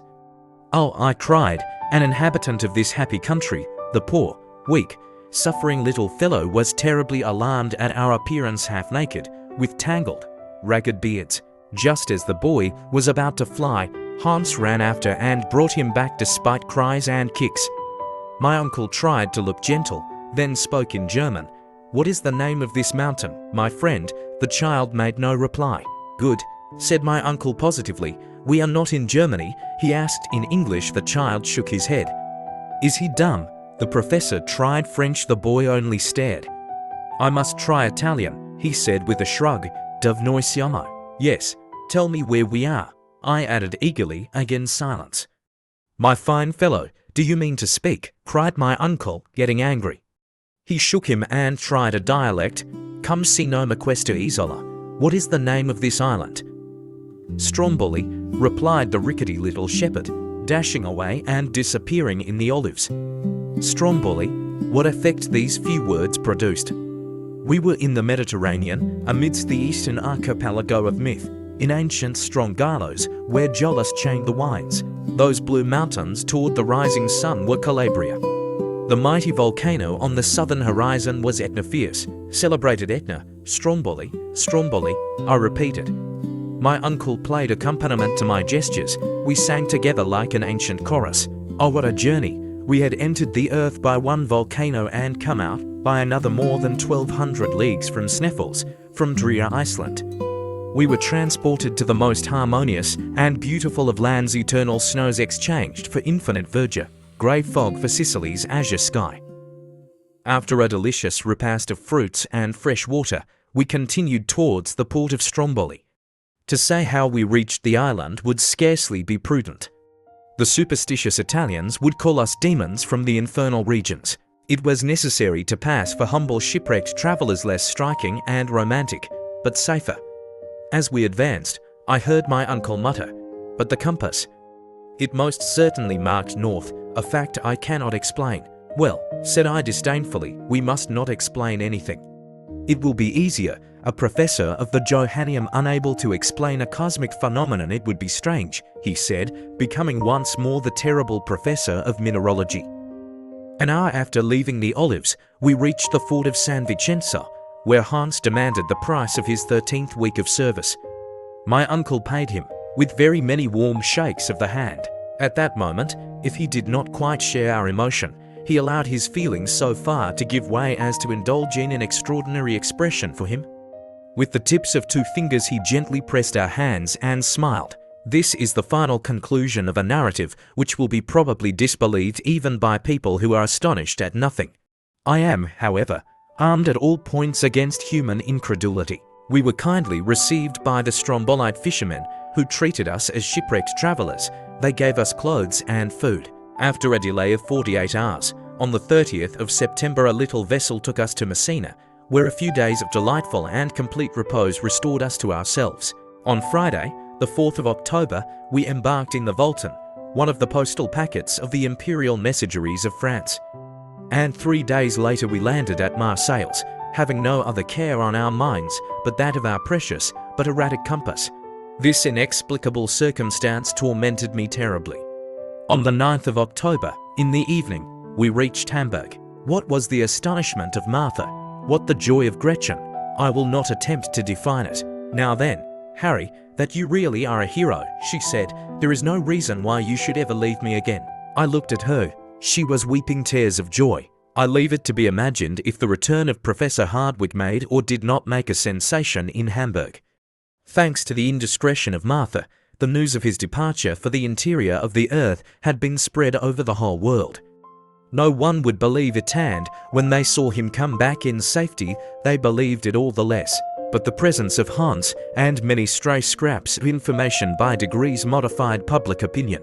Then my uncle became a great man and I the nephew of a great man, which, at all events, is something. Hamburg gave a festival in our honor. A public meeting of the Johanneum Institution was held, at which the professor related the whole story of his adventures, omitting only the facts in connection with the compass.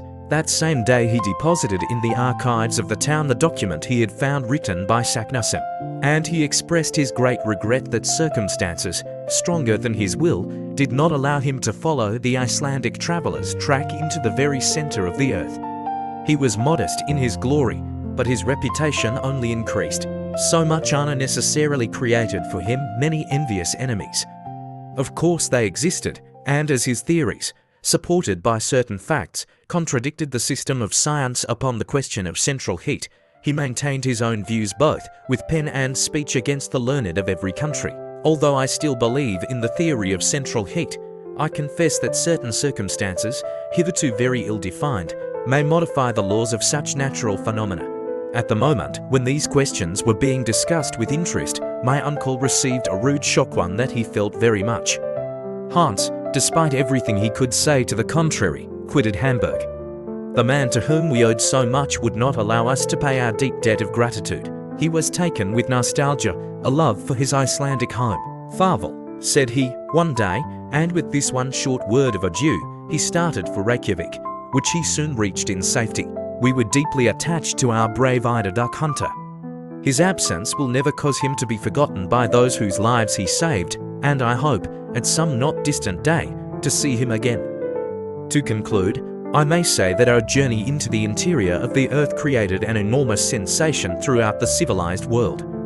It was translated and printed in many languages.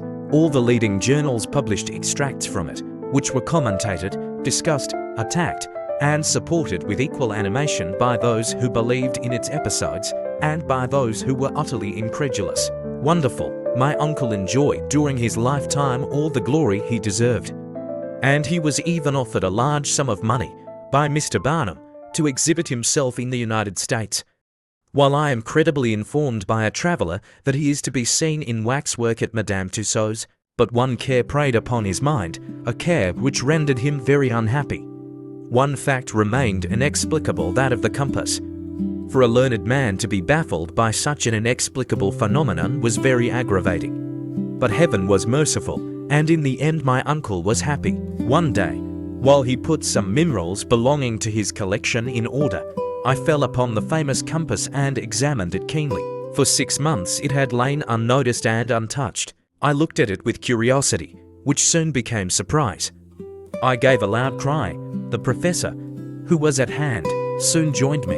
"What is the matter?" he cried. "The compass. What then? Why, its needle points to the south and not to the north. My dear boy, you must be dreaming." "I am not dreaming. See, the poles are changed." Changed. My uncle put on his spectacles, examined the instrument, and leapt with joy, shaking the whole house. A clear light fell upon our minds. "Here it is," he cried, as soon as he had recovered the use of his speech. After we had once passed Cape Saknussemm, the needle of this compass pointed to the southward instead of the northward. Evidently, our error is now easily explained, but to what phenomenon do we owe this alteration in the needle? Nothing more simple. Explain yourself, my boy. I am on thorns.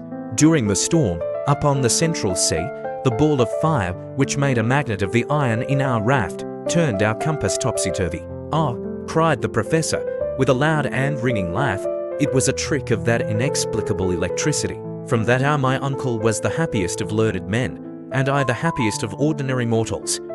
For my pretty Verland girl, abdicating her position as ward, took her place in the house, in the Königstrasse, in the double quality of niece and wife. We need scarcely mention that her uncle was the illustrious Professor Hardwigg, corresponding member of all the scientific, geographical, mineralogical, and geological societies of the 5 parts of the globe. End of the voyage extraordinaire. The journey to the center of the earth by Jules Verne has come to an end, but the echoes of curiosity, courage, and the thirst for discovery will linger forever. What do you think if one day humanity truly discovered a hidden world beneath our feet? Share your thoughts in the comments below. I'd love to hear them. If you enjoyed this video, don't forget to hit like, subscribe, and share it with your friends, because your support is what gives me the motivation to keep bringing you more thrilling adventures in every new video. Thank you all for watching the video. If you have not subscribed to the channel, please take a moment to subscribe to support the channel's growth. Wishing everyone all the best and always happy and living happily with loved ones. Goodbye and see you in the next videos.